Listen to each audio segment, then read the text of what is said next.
Tener una conversación entretenida, alturada e interesante es un arte que cada vez es más difícil de cultivar.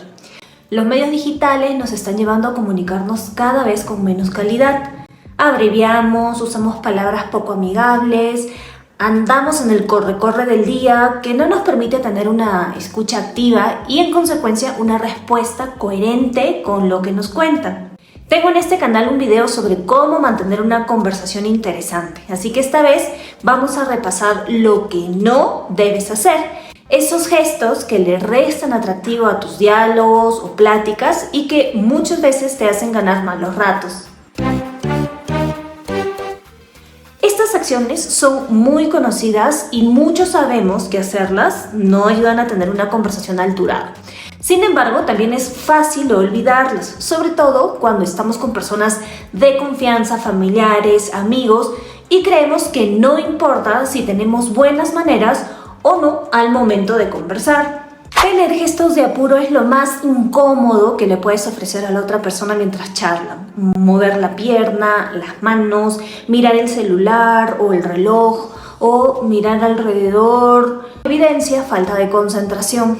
Además, recuerda que el movimiento jala la vista y corres el riesgo de que las personas se fijen en esta acción y la conversación se desvirtúe.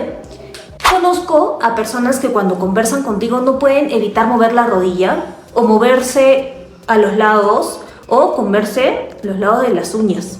Cuando esto pasa, les digo amablemente que se fijen en estos detalles. Por supuesto, son personas de confianza porque muchas veces lo hacen de manera inconsciente. Y lo primero para corregir estas acciones es darse cuenta de las mismas. Ahora, si de verdad tienes apuro, pues entonces busca el momento adecuado para informarle a tu acompañante que tienes cierto tiempo y que tendrás que estar atento a la hora y, bueno, así evitas que la persona sienta que no le prestas atención. No sabes cuántas conversaciones he escuchado en lugares públicos, en automóviles, en cafés, en restaurantes, y no ha sido con la intención de escuchar, sino porque la persona hablaba tan alto que me enteraba así no quisiera. Usar un tono de voz demasiado elevado te hará ver como si estuvieras gritando. Esto también aplica para la risa, para el estornudo. Por Dios, hay risas que son demasiado estridentes y estornudos que retumban en todo el lugar. Eso de decir que no se puede controlar no es cierto. Tenemos la capacidad de modular estos sonidos. Otra cosa es que los dejemos al libre albedrío. Una sonrisa escandalosa le quita elegancia a tus expresiones. Intenta moderarte para que la conversación fluya sin ningún sobresalto. En este punto me gustaría saber tu opinión. Tengo varios amigos que cuando conversan, ya sea presencial o por teléfono, no pueden evitar decir lisuras. Es como si fuera parte de su vocabulario. Palabras que ya son tan comunes en su forma de comunicarse. Cuando les pregunto por qué usan lisuras, la respuesta coincidentemente ha sido porque estamos entre patas, entre amigos, hay confianza. Entiendo que puede existir un nivel de amistad mayor con algunas personas, pero personalmente considero que eso no justifica usar lisuras al hablar.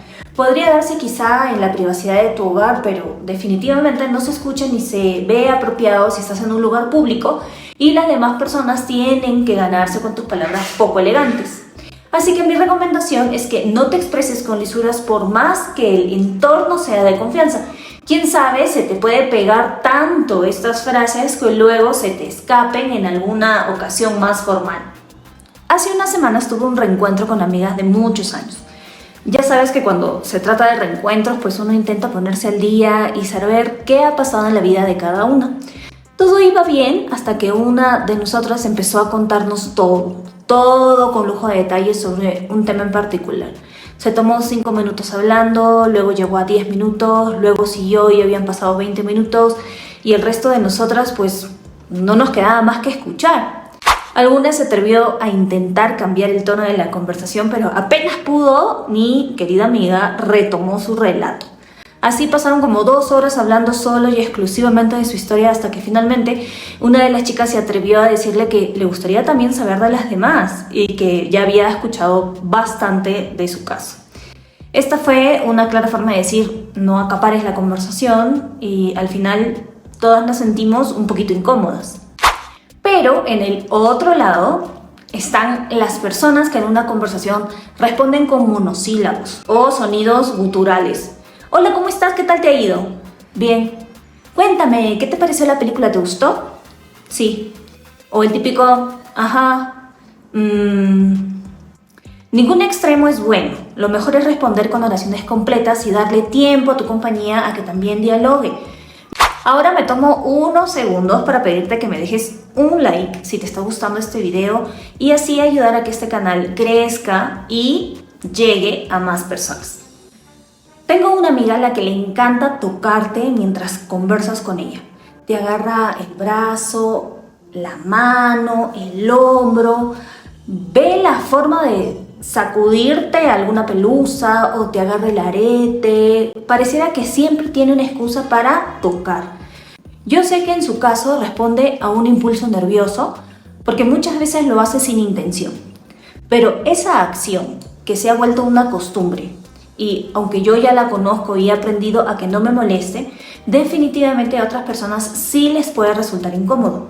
Cuando conversas con alguien es importante mantener tu espacio, no invadir ni sentirte invadido. Claro está, a menos que estés hablando con tu pareja, en donde la cercanía sí puede justificarse. Recuerdo que un compañero de estudios nos hacía sentir incómodas porque se acercaba demasiado al hablar. Y cuando en algún momento le preguntamos por qué lo hacía, nos comentó que le habían enseñado que mientras más cerca hablas, más imponente y seguro te proyectas. Craso error.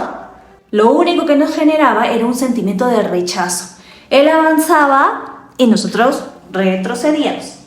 Estos son quizá unos de los gestos que más me incomodan cuando de conversar se trata. Hola, ¿cómo estás? ¿Cómo te ha ido? Ahí, mal, como siempre. Cuéntame, ¿qué tal te fue en tu entrevista? Como siempre, sin esperanza alguna. ¿Y qué planes para este año? Pues no espero nada bueno, pero así es la vida. Aunque no lo creas, sí hay personas con ese nivel de pesimismo. No se aguantan ni a sí mismas y esto lo proyectan con frases tan tristes y venidas a menos como las que te he comentado.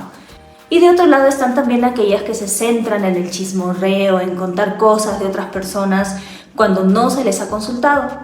Hablar de la vida de los demás en son de chisme es una costumbre muy arraigada, sobre todo en Latinoamérica.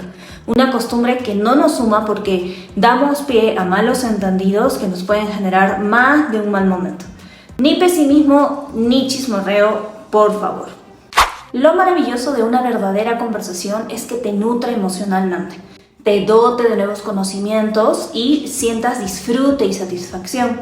Las mejores conversaciones que he tenido han sido con personas positivas, con quienes tengo afinidad por determinadas cosas, que no critican y por el contrario me ayudan a ver de manera amorosa y compasiva lo bueno o no tan bueno que pueda estar haciendo o pasando en mi vida. Espero que estas recomendaciones te ayuden a mejorar tu nivel de conversación y aprendas a poner de lado estos gestos que le restan empatía a tus encuentros. Y con esto me despido no sin antes agradecerte por el tiempo invertido. Estaré pendiente a tus comentarios y te agradezco de antemano que compartas este video que estoy segura le puede servir a muchas personas. Un abrazo y nos vemos el próximo viernes.